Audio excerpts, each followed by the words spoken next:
Radhe Radhe friends, आप सभी को एकादशी की हार्दिक बधाई।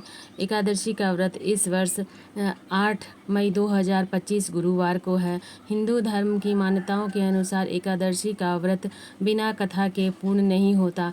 मोहिनी एकादशी व्रत 8 मई गुरुवार 2025 को है। तो आइए हम जानते हैं कि हमें कथा सुननी है और कथा सुनने के लिए हमें क्या करना है। तो देखिए, एकादशी का व्रत जब भी आप करते हैं तो इस दिन चावल का उपयोग नहीं किया जाता है। तो हमें हाथ में तिल और फूल लेकर कथा सुनना है। तो यहाँ पर हमने हाथ में एक पीला फूल और थोड़े से तिल लिया है। तो इसके बाद हम कथा सुनते हैं। तो आइए हम कथा सुनते हैं। हिंदू धर्म में एकादशी व्रत भगवान विष्णु को समर्पित है।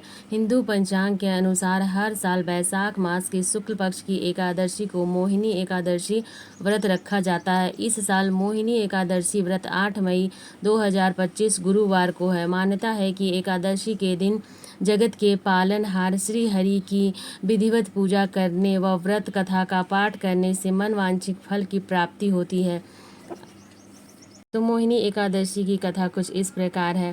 प्राचीन समय में सरस्वती नदी के किनारे भद्रावती नाम की एक नगरी बसी हुई थी। उस नगरी में धूमिमान नामक राजा राज्य करता था। उसी नगरी में एक वैश्या रहती थी जो धन धान से भरा था। उसका नाम धनपाल था। वह बहुत ही धार्मिक प्रवृत्ति का वह नारायण भक्त था। उसके नगर में अनेक भोजनालय, प्याऊ, कुआं, तालाब, धर्मशाला आदि बनवाए। सड़कों के किनारे कई वृक्ष लगवाए जिससे रास्ते में चलने वाले को सुख मिले।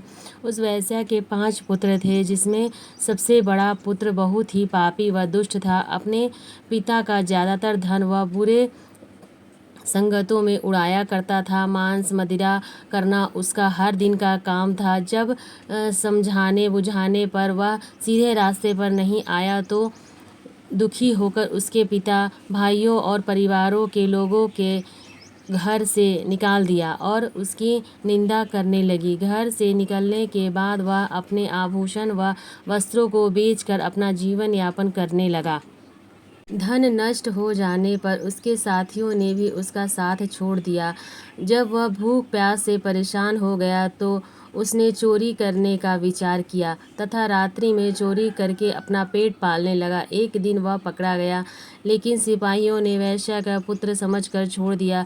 जब वह दूसरी बार फिर से पकड़ा गया तब सिपाहियों ने भी उसका कोई लिहाज नहीं किया तथा राजा के सामने लाकर उसके सारे बात बताई। तब राजा ने उसे कारागार में डलवा दिया। कारागार में राजा के आदेश से उसे नाना प्रकार के कष्ट दिए गए तथा अंत में उसे नगर से निष्कासित करने का आदेश दिया गया। दुखी होकर उसे नगर छोड़ना पड़ा। अब वह वन में पशु पक्षियों को मारकर पेट भरने लगा। इसके बाद वह बहेलिया बन गया तथा धनुष बाण से वन के जीवों को मार मार कर खाने व बेचने लगा।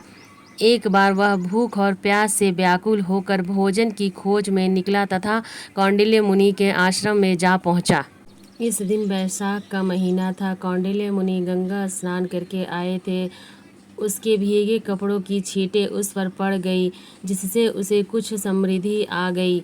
वह ऋषि के पास पहुंचकर हाथ जोड़कर कहने लगा और कहा, हे महात्मा, मैंने अपने जीवन में अनेक पाप किए हैं। कृपया आप इन पापों से छुटकारा पाने का कोई साधन तथा धन रहित उपाय बताएं। ऋषि ने कहा, तुम ध्यान देकर सुनो। वैशाख मास के शुक्ल पक्ष की एकादशी का व्रत करो। इस एकादशी का नाम मोहिनी है। इसका व्रत करने से सभी पाप नष्ट हो जाते हैं। ऋषि के वचनों को सुनकर वह बहुत प्रसन्न हुआ और उसकी द्वारा बताई गई विधि के अनुसार उसने मोहिनी एकादशी का व्रत किया। इस व्रत के प्रभाव से उसके सभी पाप नष्ट हो गए और अंत में वह विष्णु लोक को गया। जिस तरह से यह कथा सुनने पर, ऋषि के द्वारा सुनने पर उसका कल्याण हुआ, उसी तरह से हम सभी का भी कल्याण हो। एकादशी का व्रत करने के बाद कथा हमें ज़रूर सुननी चाहिए। तो इस तरह से एकादशी का व्रत कथा समाप्त होता है।